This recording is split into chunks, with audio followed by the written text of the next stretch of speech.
नमस्कार, आप देख रहे हैं कालचक्र भविष्यवाणी 2024 और मैं हूं आप सभी के साथ विपनेश माथुर। मेरे साथ हैं प्रश्न कुंडली विशेषज्ञ पंडित सुरेश पांडे जी। पंडित जी, आपका बहुत बहुत स्वागत। धन्यवाद। ग्रहों के मायाजाल से बचाएंगे, रूठी किस्मत को मनाएंगे, हर हाल में सुख दिलाएंगे।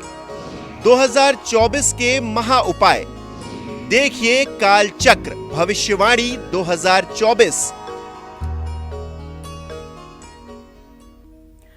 जी हाँ, अब तक कालचक्र में आपने राशि अनुसार हर महीने का लेखा जोखा, ग्रहों की स्थिति, सेहत, कारोबार और नौकरी अनुसार साल 2024 का हाल जाना। लेकिन राशि अनुसार कौन से उपाय साल 2024 को आपके लिए बेमिसाल बना देंगे? 2024 में किस महा उपाय से कमजोर ग्रह भी आपको शुभ फल देंगे? किस पूजा पाठ से मिलेगी सभी देवी देवताओं की महाकृपा और किस महा उपाय से दूर होगा हर तरह का वास्तु दोष? ये सब बताएंगे आपको प्रश्न कुंडली विशेषज्ञ पंडित सुरेश पांडे जी। आज कालचक्र भविष्यवाणी 2024 में आप हमारे साथ बने रहें। इसके अलावा आपके मन में किसी भी तरह का कोई भी सवाल है तो आपको क्या करना है, आपको हमें फोन करना है। जल्दी से नंबर नोट कर लीजिए। हमारा नंबर है 0120665241। चलिए जल्दी से राशि अनुसार अपनी चर्चा की शुरुआत कर लेते हैं और सबसे पहले बात करेंगे मेष राशि की। मेष राशि वालों को साल 2024 को बेमिसाल बनाने के लिए और ग्रहों के बुरे प्रभाव से बचने के लिए कौन से उपाय करने चाहिए, साथ ही अच्छी आर्थिक स्थिति और अच्छी सेहत के लिए इस साल कौन से उपाय करने होंगे आपको? आइए पंडित जी से जान लेते हैं। पंडित जी बताएं। देखिए, हम रोज नए साल पर कार्यक्रम कर रहे हैं। कभी आपकी सेहत से जुड़ा हुआ, कभी आपके नौकरी से जुड़ा हुआ, कभी आपके व्यापार से जुड़ा हुआ, कभी आपके विवाह से जुड़ा हुआ, कभी आपके दाम्पत्य जीवन से जुड़ा हुआ। उसी तरह से आज का भी कार्यक्रम है। लेकिन आप लोगों को एक बात बहुत स्पष्ट बताना चाहता हूँ। आप ज्योतिषी उपाय खूब करिए, लेकिन अगर आपकी दिनचर्या और आपका खान पान अगर ये शुद्ध नहीं रहेगा तो ये ज्योतिषी उपाय भी आपके लिए कोई बहुत कारगर नहीं होंगे। आपको अपनी जीवन शैली को सुधारना होगा, तभी ग्रह भी आपको अनुकूलता प्रदान करेंगे। कर्म प्रधान विश्व करी राखा, जो जस करिए सो तस फल चाखा। कहने का आशय यह है कि जैसी आप अपनी जीवन शैली बनाते हैं, प्रकृति उस अनुसार आपको दुख सुख देती है। तो 2024 में देवगुरु बृहस्पति मेष राशि के जातकों के ही राशि में विराजमान है। मेष राशि के जातकों को बताना चाहूँगा कि देखिए, ये पूरे अप्रैल के महीने तक देवगुरु बृहस्पति आपके राशि में विराजमान रहेंगे। इनकी पूरी दृष्टि आपके विद्या भाव पर और आपके भाग्य भाव पर जाएगी। इस समय में आपको संतान प्राप्ति हो सकती है, शिक्षा में सफलता मिल सकती है और आपका भाग्योदय हो सकता है। रुके हुए काम आपके पूरे बन सकते हैं। 2024 में आपको बृहस्पति के उपाय जरूर करने चाहिए, जैसे केसर घिस करके या उसे पानी में घोल करके अपनी नाभि पर, जबान पर और माथे पर पूरे साल लगाना चाहिए। और शनि की स्थिति कुंभ राशि में है, आपके एकादश भाव में, जो आपके 5वें भाव को पूर्ण दृष्टि से देख रहे हैं। अब 5वें भाव पर अगर पूर्ण दृष्टि होगी तो थोड़ा सा पढ़ाई में आलस्य आएगा, संतान को शारीरिक कष्ट होगा, ये बातें होंगी। लेकिन अगर महाकाली की उपासना आप करना शुरू कर दें, ओम जयंती मंगलाकाली भद्रकाली कपालिनी दुर्गा क्षमा शिवा धात्री स्वाहा सुधा नमोस्तुते, अगर इस मंत्र का 108 बार आप मेष राशि के जातक हैं रोज जप करना शुरू कर दें, तो मैं गारंटी के साथ कहता हूं रत्ती भर आपका बाल बाका नहीं होगा। और शनि की कृपा प्राप्त करने के लिए शनिवार को हनुमान जी को सिंदूर और चमेली के तेल का लेप कराएं। शनिवार के दिन गुड़ से बनी मिठाई जरूरतमंदों में बांटें। सेहत का साथ पाने के लिए गुड़ का सेवन करें। मंगल की शांति के लिए हनुमान चालीसा का पाठ करें या ओम हंग हनुमताय नमः इस मंत्र का जप करें। हनुमान जी को गुलाब के फूलों की माला चढ़ाएं। इस साल अपने घर में श्री चंडी पाठ, ये जो दुर्गा सप्तशती है, इसी को चंडी पाठ भी कहते हैं। इसमें 13 अध्याय हैं। कवच, अर्गला, कीलक और तीनों रहस्य मिलाकर खडंग कहते हैं और संपूर्ण पाठ को चंडी पाठ कहते हैं। ये पाठ भी आपके लिए बहुत ही लाभकारी होगा। बुध ग्रह की शुभता के लिए सोच समझकर बोलें और कर्म को सुधारें। 8 मुखी रुद्राक्ष गले में धारण करें। आपके 12वें भाव में पूरे साल राहु बना हुआ है, जो आपका खर्चा बढ़ाएगा। मुकदमे पर खर्चा हो सकता है, दवाई पर खर्चा हो सकता है, ब्याज देने में बहुत ज़्यादा परेशानी हो सकती है। मैं मेष राशि के सभी जातकों से हाथ जोड़कर निवेदन करूंगा कि बहुत आवश्यकता होने पर ही आप अपने क्रेडिट कार्ड को यूज करें, वरना आप परेशानी में घिर जाएंगे, क्योंकि राहु पूरे साल आपके व्यय भाव में आपके दिमाग को खर्च करने के लिए प्रेरित करेगा और ये खर्चा बेवजह होगा, जो सिर पे आपके एक प्रकार का हेडेक बनाएगा। इसलिए खर्चों को समझ बूझ करके करें, सब कुछ मन के कहे में आकर के ना करें, क्योंकि ये एक बात बहुत अच्छी तरह से जान लीजिए, मन ही हमारा सबसे बड़ा दोस्त और मन ही हमारा सबसे बड़ा दुश्मन है। अगर हमसे चोरी कराता है तो मन, हमसे झूठ बुलवाता है तो मन, अगर हमसे हत्या करवाता है तो मन, अगर हमसे व्यभिचार करवाता है तो मन, अगर गलत काम जो भी करवाता है मन, अगर मन की सहमति न हो तो आप कोई गलत काम नहीं करेंगे। चूंकि मन इन ज्ञानेंद्रियों से जुड़ा हुआ है और ये इंद्रियां इसको बलात् अपनी तरफ खींच लेती हैं और जैसा चाहती हैं वैसा करवाती हैं। इसलिए आप अपने मन पर बुद्धि का नियंत्रण रखिए।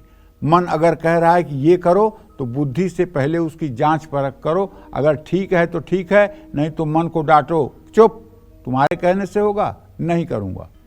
तो हमारे कहने का मतलब ये है, मन को संतुलित रखिए। ऐसे में राहु के लिए चंदन का इत्र अगर आपको मिल जाता है, मिल जाएगा, चंदन का इत्र मार्केट में उपलब्ध है, उसे आप दोनों हाथ के मणिबंध पर लगाइए और कहीं मत लगाइए, मणिबंध पर। ये देखिए, यहाँ जो हथेली का निचला हिस्सा है इसको मणिबंध कहते हैं। यहाँ उसको मतलब चंदन लगाइए दोनों हाथों पर और दोनों हाथों को रगड़ करके 3 बार सूंघ लीजिए और पूरे दिन एकदम आनंद के साथ राहु की कृपा से एकदम सराबोर रहिए। आपके 6ठे रोग स्थान में केतु गोचर कर रहा है। अब केतु आप पर अशुभ प्रभाव डाल सकता है। ये प्रभाव ये है कि मानसिक बीमारी देता है, एंजाइटी देता है, डिप्रेशन देता है। तो ऐसे में आपको क्या चाहिए, क्रोध न करें। अगर क्रोध आपको बहुत तेज आ रहा है और आपका चेहरे का रंग बदलने वाला है तो आप तुरंत सीताराम सीताराम सीताराम 5 बार बोलिए। मैं गारंटी के साथ कहता हूं, भले लोगों को लगे कि पागल सीताराम सीताराम क्यों चिल्ला रहा है, लेकिन आप 5 बार चिल्ला दीजिए सीताराम सीताराम, आपका क्रोध गायब हो जाएगा, केतु का कुप्रभाव गायब होगा। हाँ, गाड़ी संभल कर चलाएं और किसी से झूठा वादा न करें। वादा वही करें जो आप पूरा कर सकते हैं, नहीं तो इससे आपकी इमेज खराब होगी। जय मां विंध्यवासिनी।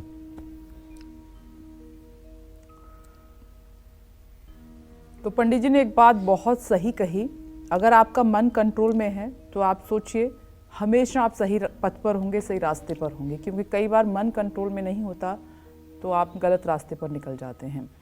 आगे बढ़ते हैं, वृषभ राशि की बात कर लेते हैं। वृषभ राशि वालों को आर्थिक स्थिति सुधारने के लिए, साल 2024 को बेमिसाल बनाने के लिए और ग्रहों के बुरे प्रभाव से बचने के लिए कौन से उपाय करने चाहिए, आइए पंडित जी से जानते हैं। अब बारी वृषभ राशि वालों की है पंडित जी। देखिए, वृषभ राशि अगर आपकी है तो आपके राशि स्वामी शुक्र हैं। मेरे भाई देखो, जिनकी सचमुच में वृषभ राशि होती है, उनका चेहरा थोड़ा सा लंबा होता है, गाल थोड़ा सा पिचका हुआ होता है, ठोड़ी थोड़ी सी निकली हुई होती है और माथा नीचे चौड़ा ऊपर पतला होता है। ये बृहस्पति, ये मतलब कि वृषभ राशि वालों के चेहरे की पहचान है। आप देख करके जान सकते हैं कि ये वृषभ राशि का जातक है। तो इस साल का जो 2024 का ग्रह गोचर है, उसके हिसाब से देवगुरु बृहस्पति जो जीवन और सुख के कारक ग्रह हैं, वो आपके 12वें भाव में व्यय के स्थान में 1 मई तक रहेंगे। इसका मतलब ये होगा कि आप धार्मिक कार्यों पर खूब खर्च करेंगे। मैं मना नहीं करता हूँ, मैं कोई पापी नहीं हूँ कि मैं आपको धर्म कार्य से मना करूँ, लेकिन मैं ये भी कह रहा हूँ कि बहुत वाहवाही में आकर के इतना ज़्यादा भी कुछ मत करिए जिससे कल आपके लिए परेशानी हो जाए। सोच समझकर यदि आपकी सामर्थ्य है तो खूब खर्च कीजिए, लेकिन यदि कर्ज लेकर खर्च करने की आवश्यकता है तो वहाँ थोड़ा सा रुकिए, क्योंकि भगवान पैसे से प्रसन्न नहीं होते, भगवान सामग्री से प्रसन्न नहीं होते, देवता सामग्री से प्रसन्न नहीं होते हैं। देवता भाव के भूखे हैं, देवता भाव के भूखे हैं। हमारा भाव कैसा है? सेबरी की जूठी बैर खा सकते हैं राम, विदुरानी के केले का छिलका खा सकते हैं कृष्ण, और दुर्योधन के 56 प्रकार के मेवे पर लात मार सकते हैं भगवान। तो कहने का मतलब ये है कि अगर आप ये समझते हो कि आप बहुत ज़्यादा पैसा रुपया खर्च करके भगवान को प्रसन्न कर लेंगे तो ये सिर्फ गलतफहमी है। जिसने इतना बड़ा सुमेर पर्वत बनाया है जो सोने का है और जिसका पैर खुद महालक्ष्मी सहलाती हैं, उन्हें आप पैसे से क्या खुश कर लोगे? त्रिभुवन की राजलक्ष्मी जिनके अधीन है उनको आप क्या ऐसी वस्तु समर्पित कर दोगे कि आपका वो एहसानमंद हो जाएंगे? इसलिए अपनी सामर्थ्य के अनुसार धर्म में खर्च करें। गाय को हरा चारा खिलाएं, गेहूं के आटे की रोटियां खिलाएं।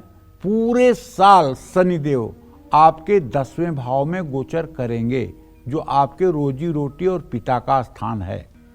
शनि आपके भाग्य भाव के स्वामी हैं और कर्म भाव के भी स्वामी हैं। तो शनिवार के दिन आपको चींटियों को आटा देना चाहिए, किसी भूखे व्यक्ति को भोजन कराना चाहिए, और अगर आपकी सामर्थ्य हो तो किसी हनुमान मंदिर पर या शनि मंदिर पर शनिवार को लंगर लगाना चाहिए। मजदूरों के लिए, गरीबों के लिए, भिखारियों के लिए। लेकिन ध्यान रखिएगा, लंगर का फल तभी मिलेगा जब किसी से चर्चा नहीं करोगे कि मैंने लंगर लगाया था। लंगर लगा करके हाथ जोड़ के निकल जाओ। अगर कोई पूछे कि अरे आपने तो हनुमान मंदिर पर बहुत बड़ा लंगर लगाया था, अरे मैं तो कहाँ से लगा पाऊंगा, मेरी तो हैसियत ही नहीं है। नहीं, मैंने तो आपको देखा था वहाँ हनुमान मंदिर पर आप लंगर में थे। अरे मैं सेवा में लग गया था ना, वहाँ मैं सेवा कर रहा था, मैं लंगर उंगर नहीं लगाया हूँ।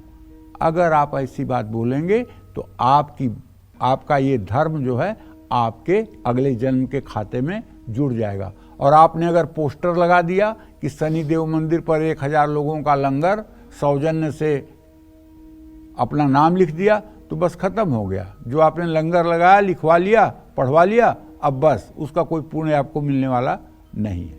हाँ, एक बात जरूर कहना चाहूँगा, यदि आपकी वृषभ राशि है और ज़रूरतमंद लोगों को आप भोजन कराते हैं तो निश्चित रूप से आप पुण्य के हकदार होंगे। साल की शुरुआत से अंत तक राहु आपके एकादश भाव में रहेगा, इसलिए फिजूल खर्ची से बचना है।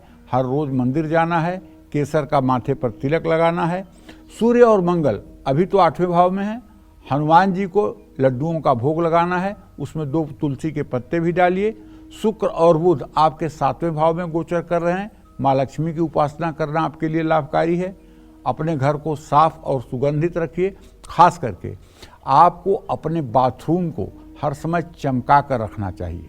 अगर आपके बाथरूम में कोई स्मेल ना आए, अगर आपका बाथरूम एकदम नीट क्लीन रहे, तो आप विश्वास करिए आपके भाग्य में भी 4 चांद लग जाएगा। किसी का अगर आपको हैसियत जाननी है तो उसका बाथरूम देख लीजिए। बाथरूम जितना व्यवस्थित होगा वह परिवार उतना व्यवस्थित होगा। बाथरूम जितना डिस्टर्ब होगा उतना वह परिवार डिस्टर्ब होगा। अगर न मानिए तो अगर आप कहीं जाते हैं तो वहाँ बाथरूम यूज करने के बाद आप ये अनुमान लगाकर देख लीजिएगा। इसलिए मैं कहता हूँ कि बाथरूम की सफाई, बाथरूम में पानी न लगे, घर की सफाई, घर के सामान व्यवस्थित रहें, इन बातों पर भी अगर आप ध्यान देंगे तो ग्रह गोचर आपके अनुकूल रहेंगे।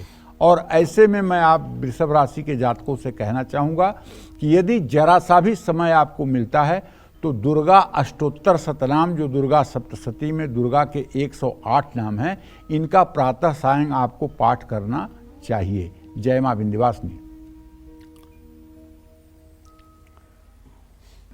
चर्चा को आगे बढ़ाते हैं और बात करते हैं मिथुन राशि वालों की। साल 2024 को बेमिसाल बनाने के लिए और ग्रहों के बुरे प्रभाव से बचने के लिए कौन से उपाय आपको करने होंगे, साथ ही 2024 में रोगों से मुक्ति पाने के लिए कौन से उपाय होंगे कारगर, आइए पंडित जी से जान लेते हैं। कुछ नोट भी कर लीजिएगा। अहम उपाय पंडित जी बताएं।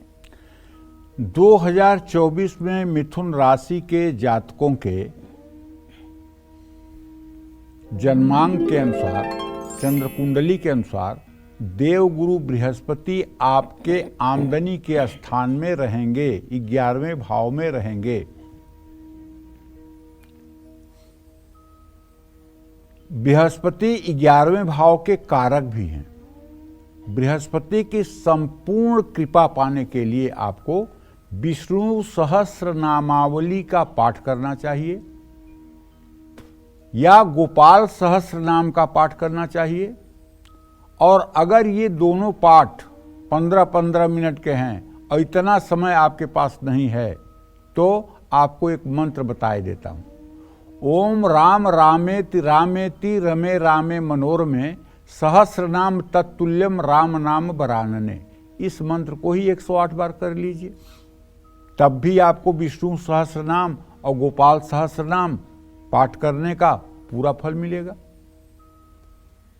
शनिदेव आपके भाग्य स्थान में है, लेकिन अब यहां भी एक पचड़ा है। महर्षि पाराशर लिखते हैं, नवमे सह सर्वदा सौम्यो न क्रूर फलदायक। मतलब नवम भाव में केवल चंद्रमा, बुध, बृहस्पति और शुक्र ही अच्छा फल देते हैं, बाकी ग्रह अच्छा फल नहीं देते हैं। तो शनिदेव भले भाग्य स्थान में बैठे हुए हैं, लेकिन उनका कोई मतलब कि योगदान आपके जीवन में नहीं है। हाँ, राहु आपके 10वें भाव में और केतु आपके सुख स्थान में गोचर कर रहे हैं। तो ये साल आपके माता पिता की सेहत को भी डगमग करेगा, आपकी आजीविका को, आपके वाहन को, आपके घर को भी डगमग करेगा। तो राहु केतु के लिए भगवान गणेश को लड्डू के साथ दुर्वा जरूर अर्पित करें। और अगर हो सके तो किसी गणेश चतुर्थी पर एक मिट्टी के गणेश की प्रतिमा ला करके और किसी सुयोग्य विद्वान ब्राह्मण को घर बुला करके उस प्रतिमा की विधिवत पूजा करिए। पूजा करने के बाद 1000 लड्डू और 1000 दुर्वांकुर गणेश जी को समर्पित करिए। चाहे जितनी बड़ी विपत्ति में आप फंसे होंगे, विश्वास करिए आप मिथुन राशि के जातक हैं, चाहे आप एकदम असाध्य विपत्ति में पड़े होंगे, ये उपाय एक बार करते ही आप विपत्ति से बाहर निकल जाएंगे भगवान श्री गणेश की कृपा से, इसमें कोई संदेह नहीं है। लेकिन उसमें 1000 लड्डू होने चाहिए और 1000 दुर्वांकुर होने चाहिए। और हर मंत्र से आप दुर्वांकुर और लड्डू अर्पित करें। पादुकाम पूजयामी तर्पयामी कहते हुए ये अर्पित करें। किसी विद्वान ब्राह्मण को बुला कर करें। गाय को हर रोज हरा चारा खिलाएं। हर रोज तुलसी के पौधे में रविवार को छोड़कर जल अर्पित करें। राहु और केतु के बुरे प्रभाव से बचने के लिए घर में यथासंभव चंडी पाठ करें, जैसे कवच का पाठ कर लें, अर्गला स्तोत्र का पाठ कर लें, दुर्गा सप्तशती के 4थे अध्याय का पाठ कर लें। सूर्य और मंगल आपके 7वें भाव में है। सूर्य और मंगल की अशुभता को कम करने के लिए अनार का पौधा लगाएं। सूर्य मंगल साथ में होंगे तो पत्नी की सेहत खराब होगी, पति की सेहत खराब होगी। और यदि कर्ज है आपके ऊपर तो गजेंद्र मोक्ष का पाठ करें। अगर गजेंद्र मोक्ष का पाठ करते हुए भाव आपके मन में आ गया और आपके आंखों से आंसू निकल गए तो चाहे आप 100 करोड़ के कर्जदार होंगे, उस कर्ज से आप निकल जाएंगे। लेकिन गजेंद्र मोक्ष पढ़ते हुए अगर आपका अश्रुपात नहीं हुआ, तब इसका मतलब समझ लीजिए कि अभी सफलता में देर है। क्योंकि जब अपमान का डर होता है ना, जब आदमी को अपमानित होने का डर होता है तो उसके मन से आंसू निकलते हैं। और भगवान जो परम पिता परमेश्वर, चाहे विष्णु कहिए, चाहे कृष्ण कहिए, चाहे राम कहिए, वो उनको अपने दैन्य भक्तों पर तुरंत दया आती है। बुध और शुक्र एक साथ आपके 6ठे भाव में इस समय गोचर कर रहे हैं। इत्र का प्रयोग जरूर करिए और हर नवरात्र में अष्टमी और नवमी के दिन कन्या पूजन जरूर करिए। जय मां विंध्यवासिनी। तो भविष्यवाणी 2024 आप देख रहे हैं। अब बात करेंगे कर्क राशि की। कर्क राशि वालों को साल 2024 को बेमिसाल बनाने के लिए और ग्रहों के बुरे प्रभाव से बचने के लिए क्या करना होगा, कौन से हैं वो अचूक उपाय, और साथ ही अच्छी आर्थिक स्थिति और अच्छी सेहत के लिए कौन से उपाय होंगे, पंडित जी बता रहे हैं। सुनिए पंडित जी। देखिए, अब हम कर्क राशि के जातकों की बात करना चाहेंगे। 2024 की शुरुआत में शुक्र बुध कर्क राशि वालों के 5वें भाव में गोचर कर रहे हैं। शुरुआत में बुध और शुक्र शुभ फल ज्यादा प्राप्त करने के लिए आपको गाय की सेवा करना चाहिए। शुक्रवार को मीठी चीजों का दान करना चाहिए। सूर्य और मंगल आपके 6ठे भाव में हैं। अपने परिवार की परंपरा न तोड़ें। रात को रसोई साफ करके सोएं। किसी मंदिर में हनुमान चालीसा का वितरण करें। शनिदेव आपके 8वें भाव में हैं। हर सोमवार को शिवलिंग पर जलाभिषेक करें। नकारात्मक ऊर्जा को दूर करने के लिए अपने घर में कपूर जलाएं। देवगुरु बृहस्पति आपके 10वें भाव में हैं, जो 1 मई के बाद आपके 11 भाव में आ जाएंगे। किसी मंदिर में बादाम का दान करें। राहु पूरे वर्ष आपके भाग्य स्थान पर रहेगा। सावधान रहिएगा। कर्क राशि है अगर और उम्र आपकी अगर 18 साल से नीचे है तो बहुत सावधान रहिएगा। ये साल आपको नशा करना सिखा सकता है। कुसंगति आपके ऊपर हावी हो सकती है। आप सिगरेट पीना और तमाम प्रकार की नशा करना संगति के प्रभाव में आकर कर सकते हैं। इसलिए अगर आपकी उम्र 18 साल से नीचे है तो मैं आपसे कहना चाहूँगा पूरे साल आप किसी प्रकार की मित्रता से बाहर रहिएगा, और ख़ासकर ऐसे लोगों से जो गलत खान पान से युक्त हैं। राहु की शांति के लिए सूर्य की रोशनी में बैठिए। राहु के मंत्रों का जप करिए। ओम रांग राहवे नमः इस मंत्र का जप करिए। अगर राहु का मंत्र नहीं जप करना चाहते हैं तो दुर्गा के मंत्रों का भी जप करने से राहु ठीक हो जाता है।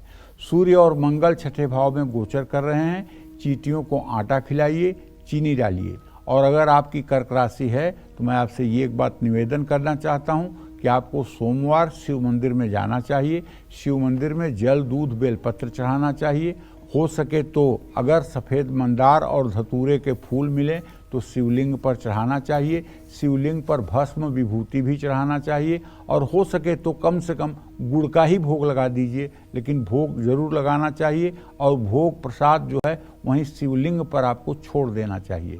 और कपूर से हो सके तो आरती करना चाहिए। अगर हर सोमवार ये क्रिया आप करेंगे तो आपके ऊपर जो शनि की ढैया है, जो आपके सारे कामों में विघ्न डाल रही है, ये शनि की ढैया का कुप्रभाव आपके जीवन से समाप्त हो जाएगा और आप एक सुखी जीवन जीने के लायक हो जाएंगे। वरना शनि की ढैया है, पूरा साल संघर्षों से भरा रहेगा। मेरी बात को अगर आप मान लेंगे तो कल्याण आपका होगा। जय मां विंध्यवासिनी।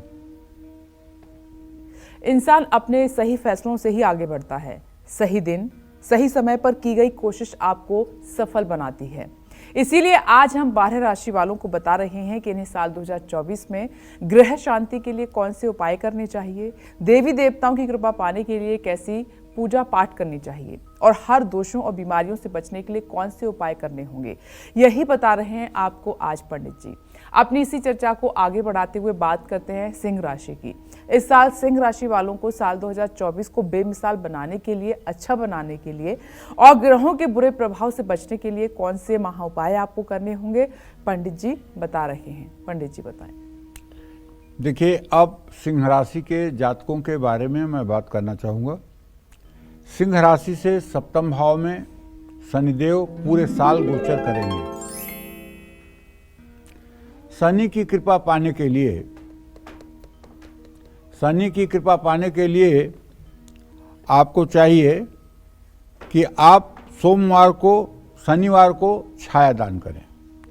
1 मई तक बृहस्पति आपके भाग्यस्थान में रहेंगे। ये तो बहुत अच्छा है। अगर बृहस्पति भाग्यस्थान में हैं तो 1 मई तक तो बृहस्पति की पूरी दृष्टि आपके राशि पर है ही है। 1 मई तक आप हर प्रकार से सुरक्षित हैं और आपके 9वें भाव पर भी दृष्टि है। माने आपका भाग्य भी खूब अच्छा रहेगा। लेकिन राहु आपके 8वें भाव में पूरे साल रहेगा। इसका मतलब है कि आप भ्रमात्मक बीमारी के शिकार हो सकते हैं। बीमारी तो कुछ नहीं होगी, लेकिन दिमाग भ्रमित होगा, मन में नाना प्रकार की शंकाएं होंगी जो रोग का रूप धारण करेगा। तो इसलिए किसी प्रकार के रूढ़वादी संस्कृति का हिस्सा मत बनिए और तंत्र मंत्र जादू टोने टोटके से संबंधित कोई अध्ययन मत करिए। ऐसी कोई पिक्चर या ऐसा कोई सीरियल या ऐसा कोई धारावाहिक मत देखिए जिसमें भूत प्रेत जादू टोना तंत्र मंत्र होता हो।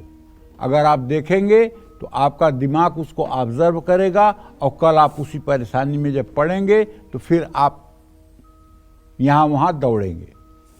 तो राहु को शुभ बनाने के लिए बुधवार को किसी मंदिर में 1.25 किलो काला तिल जहाँ हवन होती हो ऐसे मंदिर में दान करना चाहिए। 5 या 6 मुखी रुद्राक्ष आपको गले में धारण करना चाहिए। केतु आपके दूसरे भाव में साल भर रहेगा। ऐसे में केतु का द्वितीय भाव में होना वाणी में दोष पैदा करता है। तो आप सोना धारण कर सकते हैं, केसर का तिलक माथे पर लगा सकते हैं, बहते जल में थोड़ा सा गुड़ प्रवाहित कर सकते हैं। सूर्य और मंगल आपके 5वें भाव में रहेंगे। सूर्य को हर दिन जल चढ़ाएं और कम से कम 108 बार गायत्री मंत्र का हंसते हुए उच्चारण करें। हर रोज गुड़ का सेवन करें और आदित्य हृदय स्तोत्र का पाठ करें। मंगल की शांति के लिए हनुमान मंदिर में हनुमान चालीसा का भक्तों में वितरण करें। अपने घर में मंगल शांति का पाठ कराएं। बुध और शुक्र आपके 4थे भाव में रहेंगे। बुध के लिए माथे पर केसर का तिलक लगाएं और शुक्र 4थे भाव में सुप्रभाव दे, इसके लिए अपने घर में हर रोज कपूर जलाएं।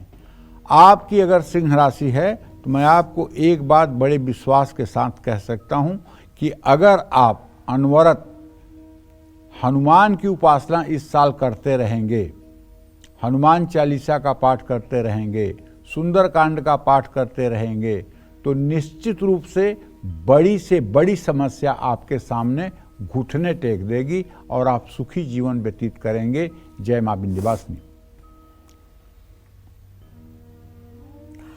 कन्या राशि वालों को साल 2024 को बेमिसाल बनाने के लिए और ग्रहों के बुरे प्रभाव से बचने के लिए कौन से उपाय करने चाहिए, साथ ही अच्छी आर्थिक स्थिति और अच्छी सेहत के लिए इस साल कौन से उपाय करने होंगे, बता रहे हैं पंडित जी। सुनिए ध्यान से पंडित जी।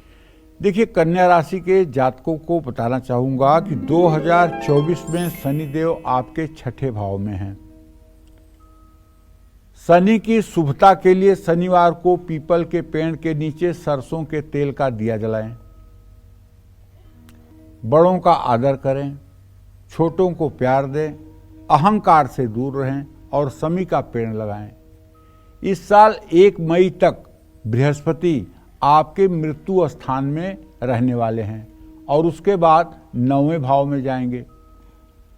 तो बृहस्पति की कृपा के लिए आपको हर दिन मंदिर जाना चाहिए, गुरुद्वारे जाना चाहिए, अपने इष्ट की पूजा करनी चाहिए और झूठ बोलने से बिल्कुल बचना चाहिए, क्योंकि अष्टम का बृहस्पति अगर आपसे झूठ बोलवाया तो इसका मतलब कि आपकी प्रतिष्ठा पर आंच आएगी। केतु आपके पहले भाव में है, माने आपके लग्न में है। ऐसे में हर तरह से तनाव से आपको बचना चाहिए। सुबह सोकर उठने पर सबसे पहले अपने दोनों हाथों का दर्शन करना चाहिए, दाहिने हाथ से भूमि का स्पर्श करना चाहिए, हर रोज गाय को हरा चारा खिलाना चाहिए और यदि प्रतियोगी परीक्षा में आप बैठना चाहते हैं, यूपीएससी, यूपीपीसीएस, पीसीएसजे, कुछ भी कोई भी ऐसी परीक्षा जो काफ़ी बड़े पद के लिए है, उसमें अगर आप अपीयर होना चाहते हैं, सम्मिलित होना चाहते हैं, तो आपको सुबह शाम गणेश जी के प्रतिमा या चित्र के सामने बैठकर धूप दीप जलाकर गणेश अथर्व शीर्ष का पाठ करना चाहिए। राहु आपके 7वें भाव में होगा। राहु के लिए हर रोज तुलसी के पौधे में जल अर्पित करना चाहिए। इससे आपके जीवन साथी की सेहत में सुधार होगा। और तुलसी के पत्तों का भी सेवन गंगा जल के साथ करना चाहिए। साल की शुरुआत में मंगल और सूर्य आपके 4थे भाव में होंगे। मंगल के लिए आपके माथे पर कुमकुम का तिलक लगाना आवश्यक है। किसी पार्क में नीम का पेड़ लगा सकते हैं। सूर्य से सुख प्राप्त करने के लिए नेत्रहीन लोगों को भोजन कराएं। सुबह जल्दी उठने का प्रयास करें। और अगर आपकी कन्या राशि है तो पूरे साल आपको भगवान श्री हरि विष्णु की पूजा आराधना करनी चाहिए। जय मां विंध्यवासिनी। चलिए अब जल्दी से बात कर लेते हैं तुला राशि वालों की। साल 2024 को बेमिसाल बनाने के लिए और ग्रहों के बुरे प्रभाव से बचने के लिए कौन से उपाय आपको करने होंगे। साथ ही आप चाहते हैं कि अच्छी आर्थिक स्थिति आपकी बनी रहे, अच्छी सेहत आपकी बनी रहे, तो पंडित जी जो उपाय बता रहे हैं वो सुनिए। पंडित जी देखिए, साल की शुरुआत में शनि आपके 5वें भाव में गोचर करेंगे, गोचर कर रहे हैं। मकर राशि है उनकी और आपके कुंभ राशि में ये 5वें भाव में विराजमान है अगर आपकी तुला राशि है तो। अब इनकी दृष्टि देखिए, एक तो आपके 7वें भाव पर पड़ रही है, दूसरी इनकी दृष्टि आपके 11 भाव पर पड़ रही है आमदनी के स्थान पर, और तीसरी दृष्टि आपके धन भाव पर पड़ रही है। तो शनि कृपा पाने के लिए हनुमानाष्टक या बजरंग बाण का शुद्धता से पाठ करिए। और यदि आप फोड़े फुंसी के शिकार हो रहे हैं, आपको बार बार फोड़ा निकल आता है और वो ठीक होता है फिर फोड़ा निकल आता है, और आप चर्म रोग से परेशान हैं, चर्म रोग में आपके शरीर से मवाद निकलती है, या आपको इतनी ज़्यादा एलर्जी होती है कि जीना दुर्लभ हो गया है, तब आपको हनुमान बाहुक का सुबह शाम पाठ जरूर करना चाहिए। और शनिवार की शाम समी के पेड़ में सरसों के तेल का दिया जलाना चाहिए। 1 मई तक बृहस्पति आपके 7वें भाव में रहेंगे और उसके बाद 8वें भाव में गोचर कर जाएंगे। तो बृहस्पति की कृपा प्राप्त करने के लिए आपको घर में पूजा पाठ कराते रहना चाहिए, दान पुण्य करते रहना चाहिए, घर में साधु संतों की सेवा करनी चाहिए, उन्हें प्रसाद पवाना चाहिए। घर में अगर कोई वैष्णव साधु आ जाए तो उसका पैर धो करके अपने घर में जल छिड़कना चाहिए। घर के वातावरण को शुद्ध करने के लिए घर में पूजा पाठ नित्य होनी चाहिए। किसी मंदिर में घी और कपूर का दान करना चाहिए। 2024 में राहु आपके 6ठे भाव में गोचर करेंगे। राहु के लिए एकादशी या गुरुवार का व्रत करना चाहिए। माँ दुर्गा की पूजा करनी चाहिए। गलत संगत और गलत कामों से बिल्कुल दूर रहिएगा। इस साल केतु आपके 12वें भाव में गोचर कर रहा है।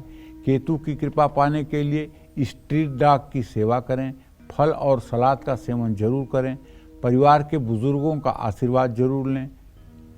2024 में रक्षा कवच के लिए किसी मंदिर में तिकोना झंडा चढ़ाएं, 8 मुखी रुद्राक्ष गले में धारण करें। और एक बात अच्छी तरह से आप जान लें कि यदि आपकी तुला राशि है तो आपको पूरे साल दुर्गा सप्तशती में सप्त श्लोकी दुर्गा का जो चैप्टर है उसमें 7 मंत्र हैं।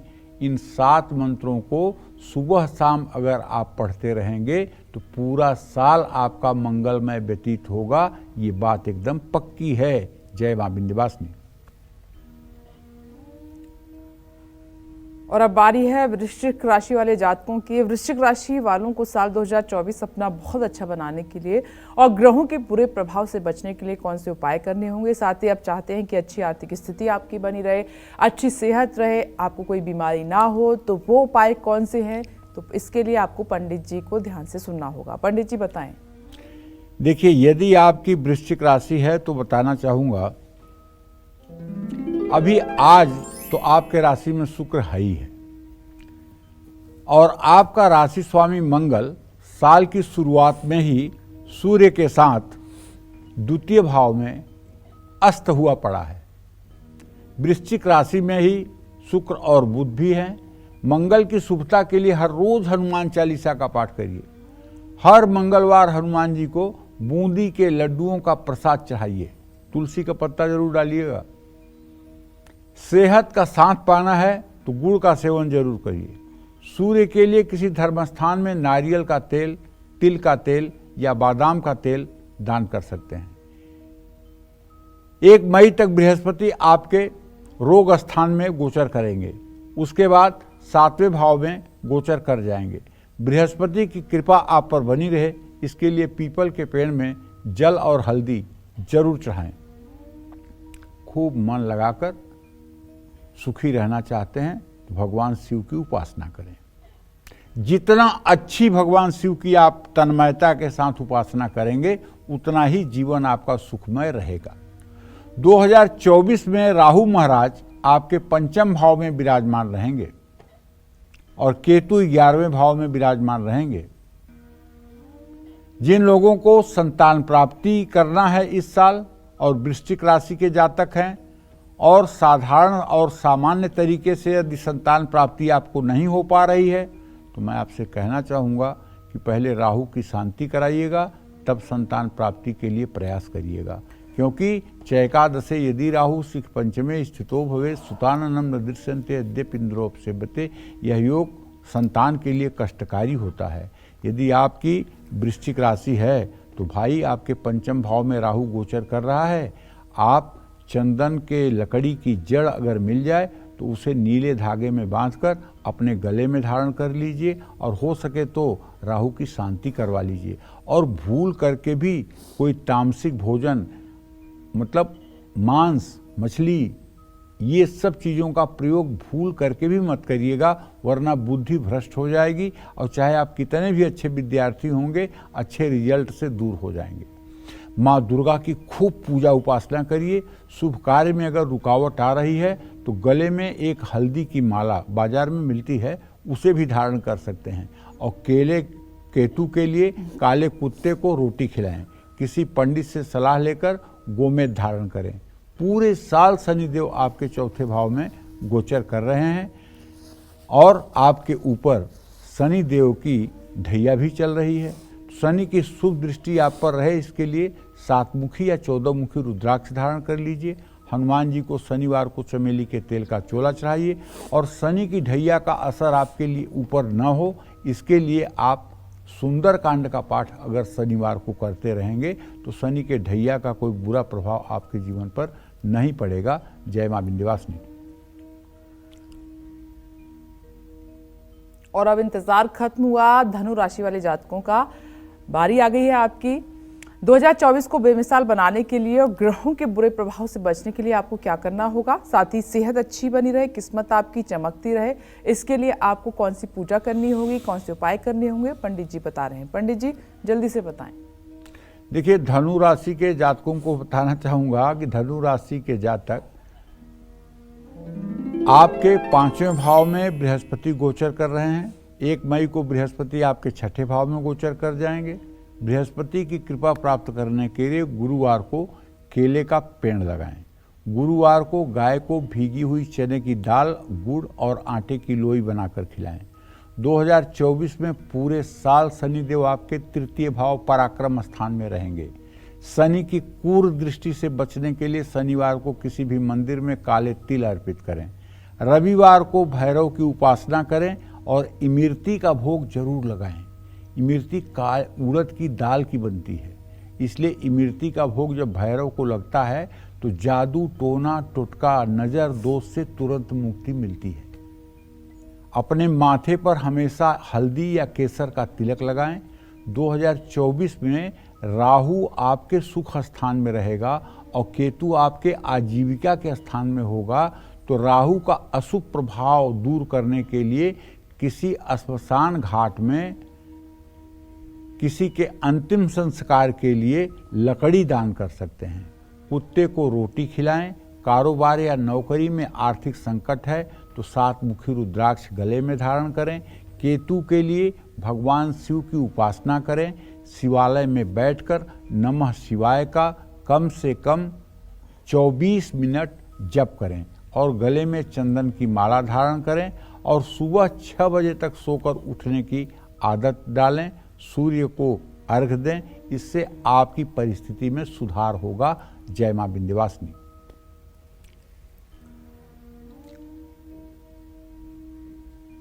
इस बीच हम बात कर लेते हैं, दर्शक देहरादून से हमारे साथ जुड़ गए हैं। पहले अपना नाम बताइए, कालचक्र में स्वागत है आपका, और सवाल करिए पंडित जी से। हेलो।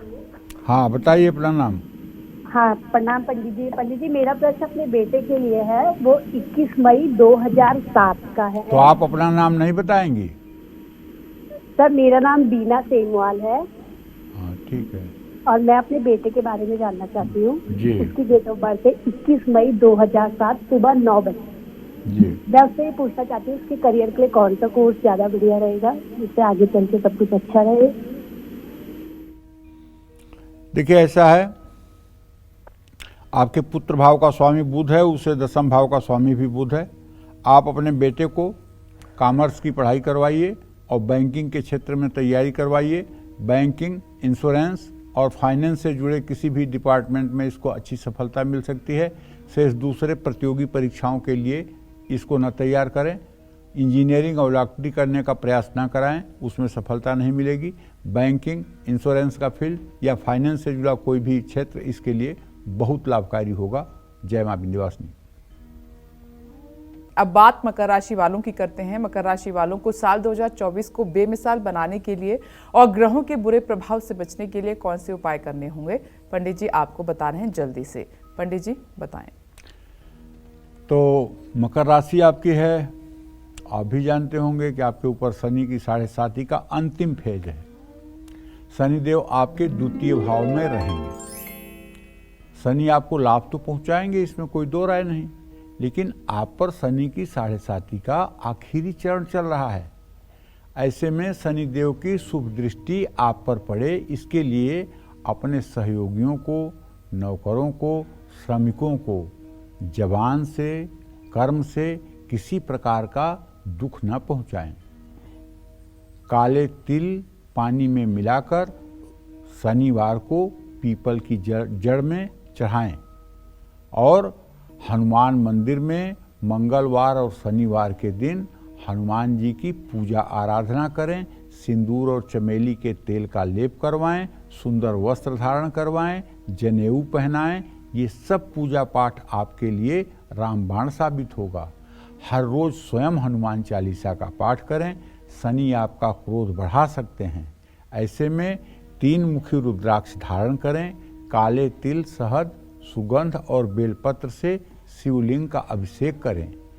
1 मई तक बृहस्पति आपके सुख भाव में रहेंगे, जो पारिवारिक सुख प्रदान करेंगे। 1 मई के बाद बृहस्पति आपके संतान भाव में संतान सुख देंगे। अगर आपकी मकर राशि है तो इस साल आपको या तो संतान प्राप्त होगा या संतान से कोई ऐसी खुशी मिलेगी जिससे आपका जीवन सचमुच में धन्य हो जाएगा। जब 5वें भाव में बृहस्पति 1 मई को आएंगे तो किसी को धन का दान न करें।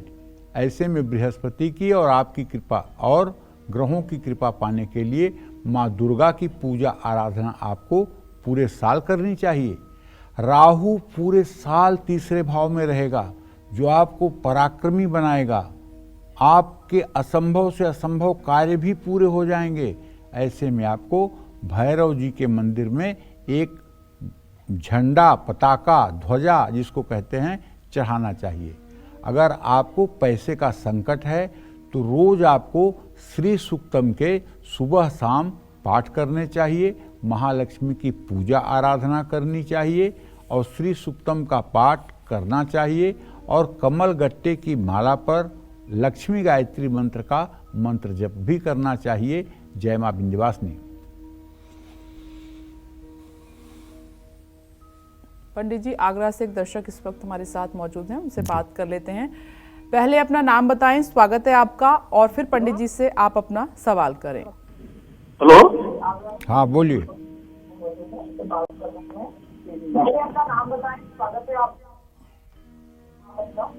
हेलो। जय मां विंध्यवासिनी पंडित।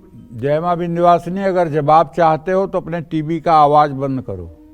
टीवी की आवाज बंद करो। मैं अपने बड़े बेटे के बारे में पूछना चाहता हूँ। 23/7/2000 दिन इतवार।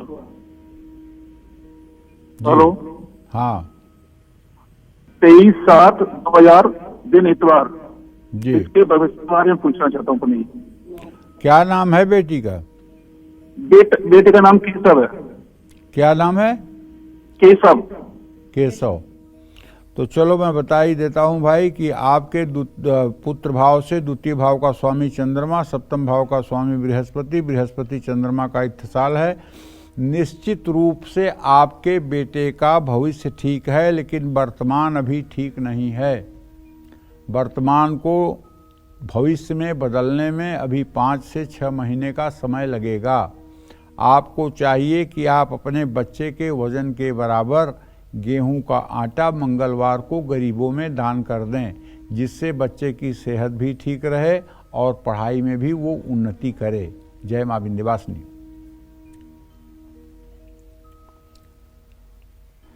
तो जब भी दर्शक आप पंडित जी से बात करें, अपनी टीवी की आवाज़ को कम कर लें ताकि आप ठीक से सुन पाएं। कुंभ राशि वालों को साल 2024 को बेमिसाल बनाने के लिए और ग्रहों के बुरे प्रभाव से बचने के लिए कौन से उपाय करने चाहिए, बताएं पंडित जी जल्दी से। देखिए, कुंभ राशि के जातकों को बताना चाहूँगा कि साल की शुरुआत से लेकर अंत तक शनिदेव तो आप ही की राशि में पहले भाव में रहेंगे ही, और आपके ऊपर 7.5 भी चल रही है। तो देखिए, शनि की 7.5 का ये आपके ऊपर दूसरा चरण है। ऐसे में शनि कृपा पाने के लिए इस साल और स्वस्थ रहने के लिए बुजुर्गों का, दिव्यांगों का और ज़रूरतमंदों का सहयोग करना चाहिए। शनि के बीज मंत्र का नियमित जप, ओम संग शनश्चराय नमः, इस मंत्र का नियमित 10 माला जप आपको करना चाहिए। गहरे रंग के कपड़े धारण करना चाहिए। शनिवार को कौओं को तेल लगी रोटी खिलानी चाहिए। शनिवार को मांस मदिरा का सेवन कभी नहीं करना चाहिए। 1 मई तक बृहस्पति आपके तृतीय भाव में रहेंगे और आमदनी बढ़ाएंगे।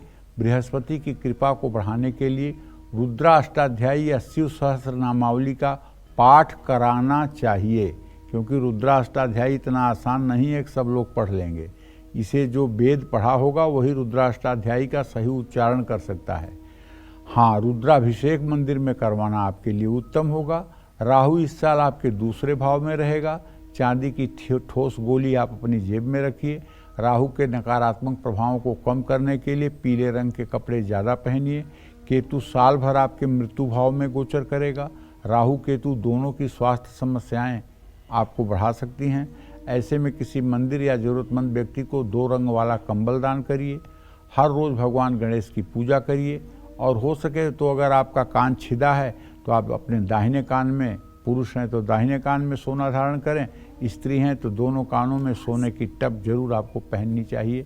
जय मां विंध्यवासिनी। पंडित जी, अगली कॉल आपके लिए चेन्नई से है। दर्शक हमारे साथ मौजूद हैं। स्वागत है आपका कालचक्र में। अपना नाम बताकर पंडित जी से सवाल करें।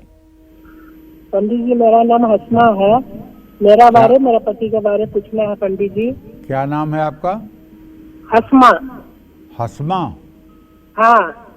अच्छा पंडित जी, मेरे बारे पूछना है। मेरे नौकरी, सरकारी नौकरी होगी कि क्या? मेरा शरीर कैसा लगेगा पंडित जी?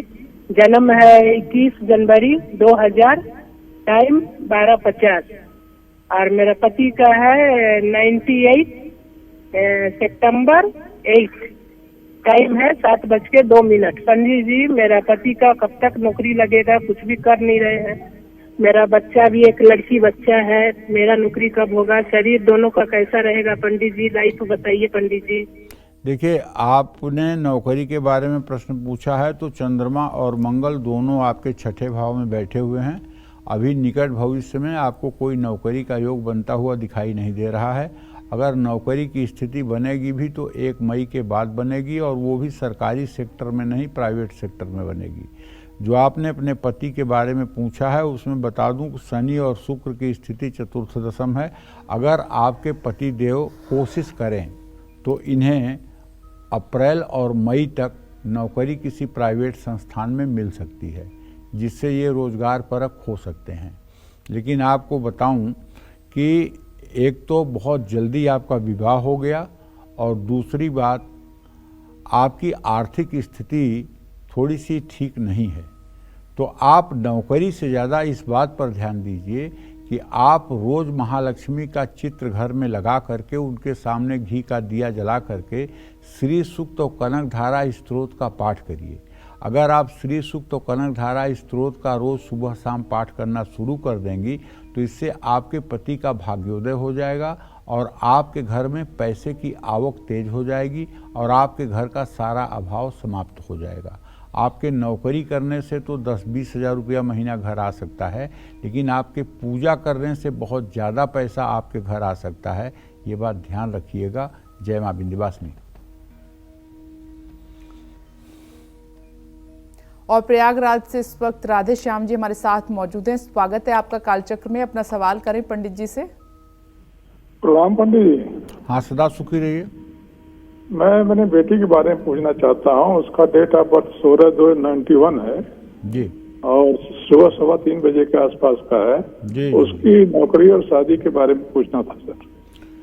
देखिए, आपके पुत्र भाव का स्वामी जो है शनि है, उसे सप्तम भाव का स्वामी सूर्य है। सूर्य और शनि की तृतीय एकादश स्थिति है। विवाह का योग बना हुआ बिल्कुल दिखाई दे रहा है।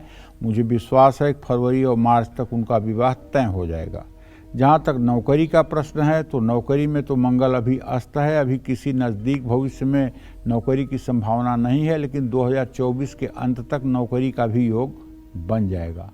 काफ़ी मतलब कि करियर में सफलता मिलने में काफ़ी इनको विलंब हुआ है। इनसे आप आग्रह करिए कि ये रोज़ सुंदर कांड का पाठ करें। अगर 100 दिनों तक संकल्प लेकर के ये सुंदर कांड का पाठ कर दें तो इन्हें अच्छी नौकरी और अच्छी जीवन संगिनी दोनों प्राप्त हो जाएंगी। जय मां विंध्यवासिनी। मीन राशि वालों को साल 2024 को बेमिसाल बनाने के लिए और ग्रहों के बुरे प्रभाव से बचने के लिए कौन से उपाय करने चाहिए, पंडित जी से जानते हैं। पंडित जी बताएं। 2024 में मीन राशि में राहु रहेंगे, पूरे साल रहेंगे। ऐसे में आपको राहु के उपाय खूब करने चाहिए। हो सके तो आपको सफ़ेद चंदन की जड़, मलयागिर चंदन की जड़ मिल जाए या मलयागिर चंदन की लकड़ी मिल जाए तो उसे नीले धागे में बांधकर पूरे साल आपको गले में धारण करना चाहिए।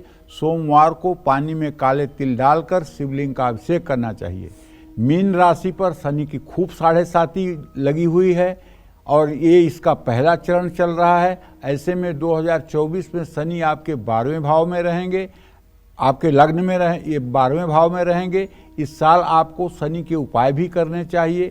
हर शनिवार को पीपल के पेड़ के नीचे सरसों के तेल का दिया जलाना चाहिए। पीपल की परिक्रमा करनी चाहिए।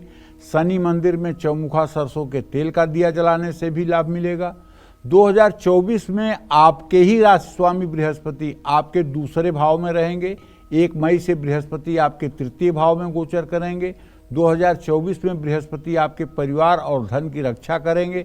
ऐसे में आपको गुरुवार को चने की दाल, गुड़ के आटे की लोई गाय को खिलानी चाहिए। केतु का गोचर 2024 में आपके 7वें भाव में होगा और रिश्तों में दरार आ सकती है। ऐसे में केतु के अशुभ प्रभावों से बचने के लिए माथे पर केसर का तिलक लगाएं, गणेश की उपासना करें, गणेश जी को दुर्वा और लड्डू अर्पित करें। जय मां विंध्यवासिनी। तो कालचक्र में आज बस इतना ही। उम्मीद करते हैं आपको आज का हमारा विषय बहुत पसंद आया होगा। कल फिर एक नए विषय और आपकी परेशानियों को दूर करने के लिए ढेरों उपाय लेकर आएंगे हम पंडित सुरेश पांडे जी के साथ। तब तक के लिए कालचक्र की पूरी टीम को दीजिए इजाजत। नमस्कार।